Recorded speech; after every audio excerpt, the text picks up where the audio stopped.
Hey, hey, happy holiday Monday.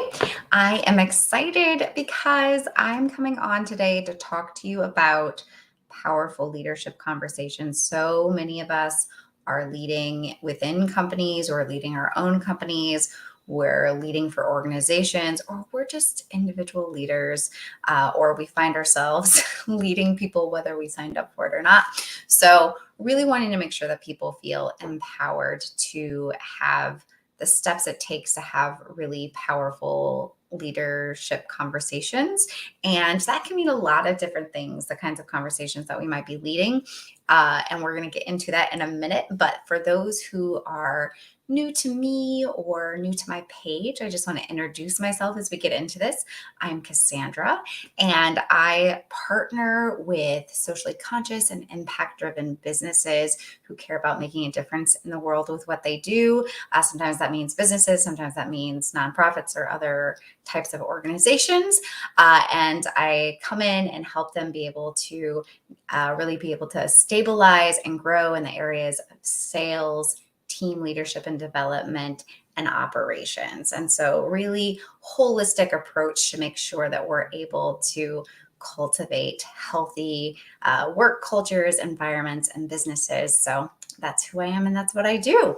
And we're going to jump into this because conversation and leadership is one of the primary areas of success within our business. And I'm going to give you today the 3 steps to really powerfully lead a conversation. And that's what we're going to move through today is really those 3 areas that can really impact or make or break a conversation. So as we're getting into that, I also just want to let you know I'm going to stay really high level today and give you those tools, but I'm also going to be leading a 2-hour workshop 2 weeks from tomorrow. So on June 6th, from 10 a.m. to 12 p.m. Central. And that is something if you're interested in digging in, learning a lot of the how, not just the what or the how at a 30,000 foot view, which is sort of what we're going to do today. I encourage you to sign up for that. The full price for that is $150, but I am allowing for people to grab a spot, not the spot, a spot for that until the end of day Wednesday this week, the 31st, for only $95. So it's over $50 off, 55 to be exact. That's how math works. But if you would like to sign up for that class for 90-hour workshop for $95, I invite you to do so. And you can just let me know in the comments that you're interested in getting the link to sign up for that. And I'll make sure you get that. But let's jump into our 3 steps to having more powerful conversations, leading more powerful conversations. So I just led this talk. Let's see, last week, time is tricky, but it was for a group of women in business. And I was really excited about it. And it was live in the room. And I was so excited about it that I decided to come on and share the same ideas just to broaden the conversation. And those 3 areas, it's going to be alliteration because I love alliteration.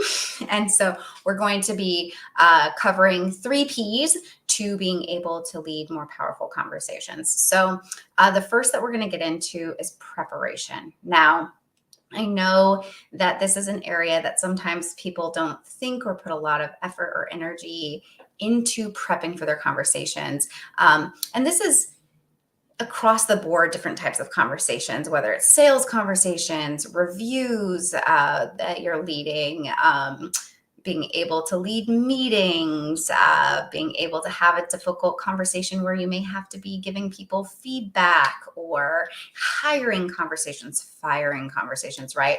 But it's really important to realize how prepping can really affect the impact and the quality of the conversations that you're having. And a lot of times people tell me, Cassandra, I don't like to prep too much for conversations because I want them to be real. I want them to be authentic. I don't want to feel scripted. And I, by no means, even in like things that people typically talk about having scripts for, like sales conversations, I'm not a fan of that. I don't believe in that. But I do believe in creating roadmaps for yourself, because if you don't know what you want out of a conversation and have not planned to get yourself there, you're really, what is the adage? If you're not planning, I'm going to let it go. I don't remember about not, if you're not planning. Oh, my brain now won't let it go. It's fine. The important part is I'm trying to tell you it's important to plan and prep. So, what does that look like when you're planning or prepping? And I tell people, first of all, always figure out what is it that you want out of that conversation. So often people go into conversations because they feel like they need to have it, but they don't even really know why they're having it. So get clear about why you're having this conversation and ask yourself what you're wanting to get out of that conversation. And then as you are doing that, also assess what beliefs or assumptions are you bringing into that conversation that you need to test or kind of analyze as you're having that conversation. Because here's the thing, if everyone's coming in with ideas, presumptions, assumptions, beliefs about that other person, and if we don't bring awareness to the fact that we have them and recognize what they are, we're really probably going in with some confirmation bias energy because we haven't taken the time to really pinpoint what those things are. And then also, how do we need to challenge them or vet them? That's another way to say it, is like, what are the beliefs or assumptions I'm making that I need to vet during this conversation? And then once you figure that out, then it's really shifting to the other person and thinking, really three things when you're prepping at minimum. But I think that if you focus on just answering these three questions, it can make a huge difference in the impact of your conversation. So the first is, what do you want them to know? What information do you want them leaving that conversation with, right? And then the next is, what do you want them to feel? And I know that might feel strange to think about if that's not a lens that you often look through as a leader, or you're in a type of industry that isn't really feelings focused, but recognizing that we make all decisions in our feelings. And we may be using our analytical brain to help guide some of that, but recognizing at the end of the day, all of our decisions are rooted in our feelings. And so recognizing it's important to be thinking about, how do I want this person to feel? And then the third question to ask is, what do I want this person to do? What action is it that I'm looking for them to do when at the end of this conversation, right? So what is it that I want them to know? What is it that I want them to feel? What is it that I want them to do, right? And from there, then you're able to get into that conversation, right? So if you don't do anything else to prep, really asking yourself those questions: what do I want to get out of this? What assumptions do I need to vet and ask questions around? And then also, how do I want them to feel? What do I want them to know? And what do I want them to do? Doing that level of preparation allows for you to be more fully present in the conversation. That is really what we're guiding ourselves to. Most of the time, people don't prep for conversations except for really high stakes ones. People will prep for like job review, annual reviews. Sometimes people will prep for interviews. But for the most part, people don't spend a lot of time prepping for their conversations. And when you don't do that, you're staying very in your head and not able to be fully present with the person because you haven't really fully thought out and mapped out how you would like for this to go. And so that takes me to my second P. So the first one was preparation. Second one is parameters. So parameters are about communicating to the other person what to expect. So often we invite people to conversations, and they are walking in blindly, or they have a different idea altogether what the conversation is even about, which can be really anxiety inducing, right? And that's going to immediately put people into a defensive mode, even if it's a really positive conversation. And again, this can be any type of conversation you're leading. It can be sales conversations, it can be job reviews, it can be meetings, literally anything. You can have this kind of effect if you don't let people know what kind of conversation they're walking into, because their brain is scanning for danger. Their brain is there to keep them safe, right? And so making sure that you're reducing that fight or flight, reducing that defensiveness, and letting them feel fully prepared and able to access the best qualities in themselves into being able to communicate effectively, to make decisions effectively, to contribute to the conversation effectively. So, what I mean about parameters then is let them know what type of conversation they're coming into. For example, using sales.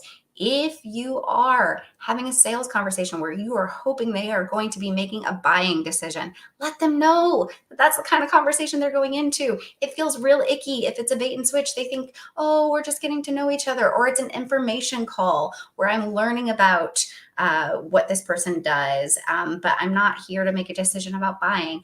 And then somebody makes an offer right there. Let them know what kind of conversation. If it is a conversation that is about feedback, give them enough information that they don't feel like they're coming in blindly, right?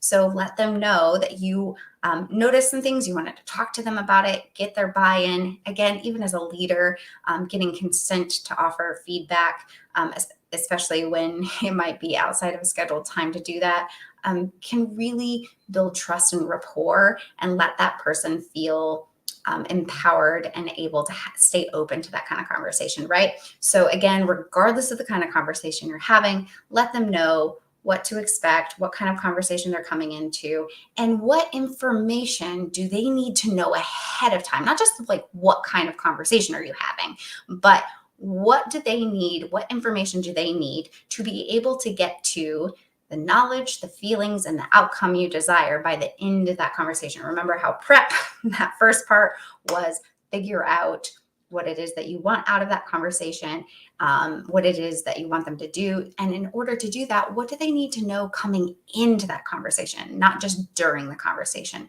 And share that information with them ahead of time. Let them know what actions that you want from them in order to be prepared for this meeting. Is it reading something? Is it watching something? Is it doing something? And get their, buy-in that they are going to do those things in order to have this conversation, right? And so sometimes that, like meetings, it might be reading a meeting agenda, it might be contributing to it. Sales calls, it might be looking over information about programming so that it's not an information. Again, we don't want a buying decision conversation to turn into an information giving session. So what information do they need to know ahead of time so that you can guide them through that buying decision? If it's a feedback conversation, are there questions that you want them to be reflecting on for themselves or to be giving you feedback? Is it a 360? So just making sure that they have enough information and really enough runway, realistic runway, to do whatever it is that they need to do. So the second P, like I said, is parameters. The first is preparation. And then I know that with the parameters, there might be some fear of like, well, if I tell them this, I'm giving them an edge or an upper hand. And I really think that can be rooted in some scarcity mindset, or some fear mindset that you can be released from, and recognizing that the more that you allow people to be in the know and able to show up as self-leaders in a conversation as well, the better outcome that you're all going to have. And it's up to them what they do with that information, but recognizing that when you are really honest and transparent about the type of conversation that you want to have, and giving that person space to come in ready to have that kind of conversation, the outcome of the conversation is usually going to be much closer to what you desire than if they're coming in blindly. So that is with limited knowledge. So that's the second P. The third is practice. And I know that some people cringe and go, no, and I can't, or they don't have any buy-in to the idea of practicing. And when I say practice, I mean literally out loud, role play the conversation. And there's a few reasons for this. This tests your preparation. So often people think that they have prepared, myself included. think that I have completely prepared for a conversation, but when I step into a role play, when I start to practice, even if it's on my own practicing out loud, I go, oh, wow, I haven't given that as much thought as I wanted. I don't know how to say that. I'm not sure how I want to phrase that. And so it lets you really kind of get a first stab at testing your own preparation. And have I gotten as far along in this process as I really should?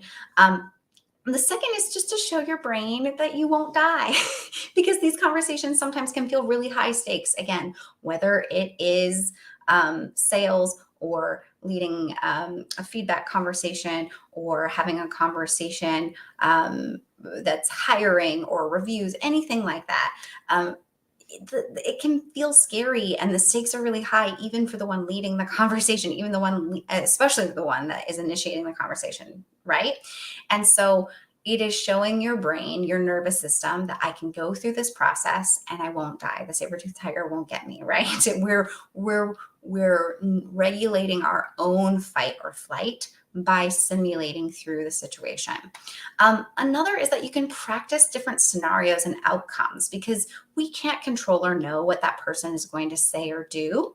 But what we can do is have control over thinking through different ways that we might want to respond to something, right? And so when we role play, it gives us a chance to say, well, they might ask me this, they might push back on this, they might have questions about that. And when I give myself space to think of all those things and think through how I would want to navigate each piece of that conversation, again, I'm able to be more fully present in the conversation, because guess what?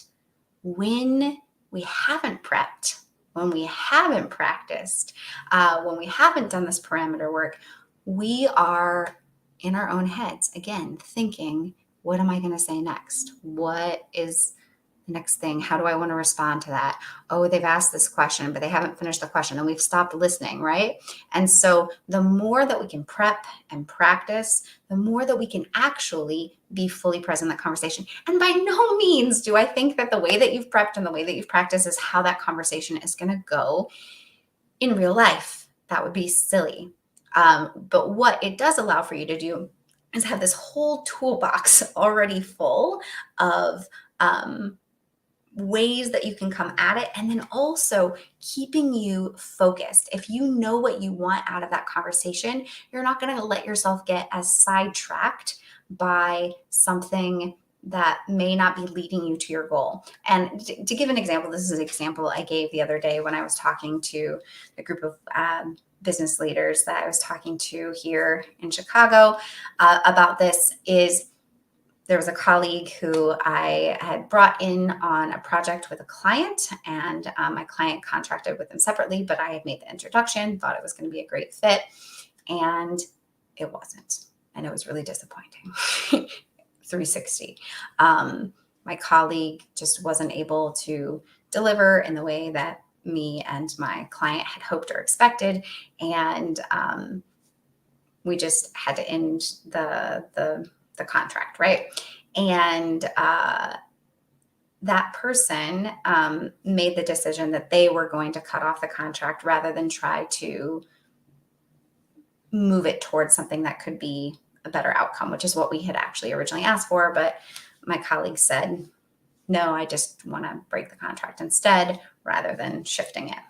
And this really shocked me. I was just really surprised, and obviously a sensitive situation, because I care about all the people involved and their well-being and their success. And obviously I'm managing a relationship with a client, managing a relationship with a colleague, and none of it turned out the way that we expected. And so she really seemed to want to cut off really all contact with me and the client.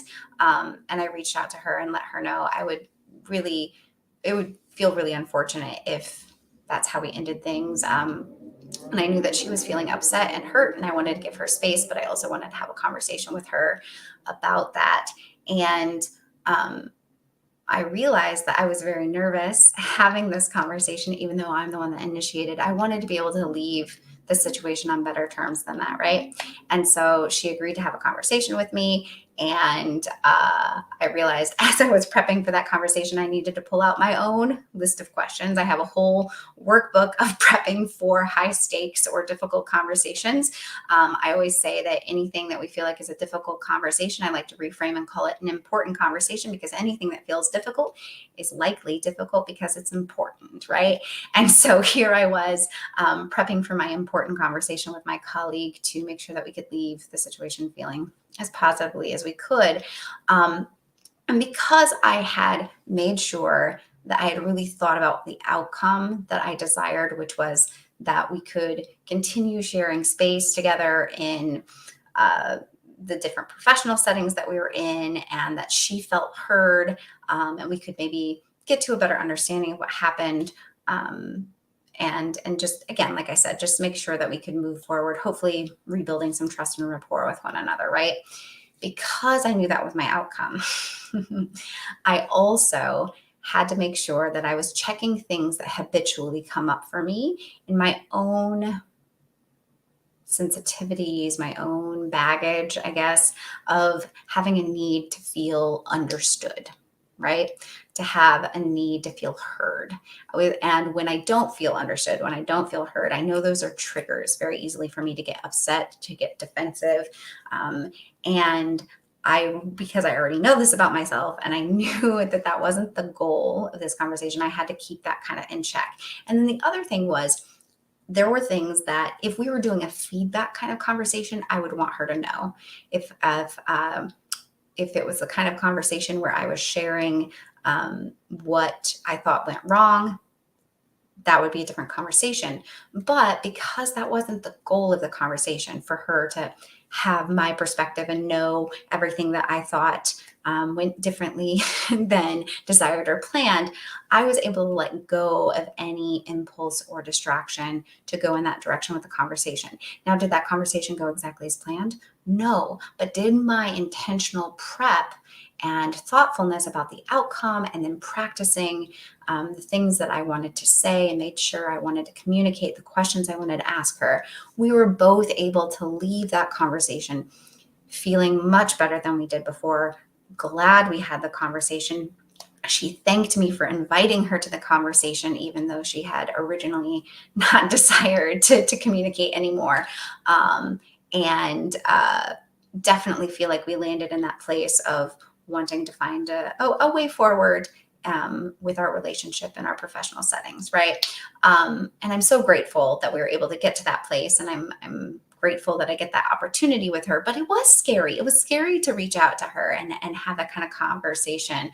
And so that's part of the reason that practicing can really make a huge difference, because, again, because I had put those parameters in place for myself, for her, had practiced and prepped the way I had, I was able to be really fully present and have the kind of conversation that I really wanted to have. So your presence is one of the most important, or the key important thing when you are leading conversations. Because one of the things that I think that people worry about or get hung up on and prep and practice is they're like, I don't want to be manipulative, I don't want to be stilted, I don't want to be rehearsed. I get all of that. It's not about doing those things. It's about being able to have access to as much of your thoughtfulness and your communication skills, and to really be the leader that you desire to be.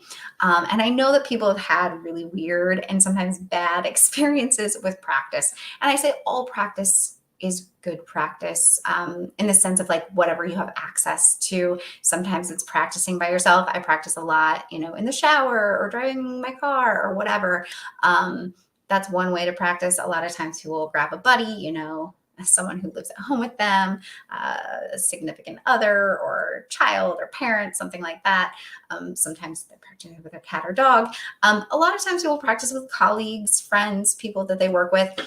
All of that is great, and I'm grateful. I think that that is better than not practicing at all. One of the things I think that is missing in those kinds of opportunities is being able to get professional feedback from somebody who is trained in communication. And that's part of what I do within my business, is facilitate professional role play, because a lot of times that's another thing, not only professional feedback, but professional role play. Because one of the top things that I hear from people when they have done role play in the past is like, oh, it's so awful. It's not real. It doesn't feel real. It feels so fake.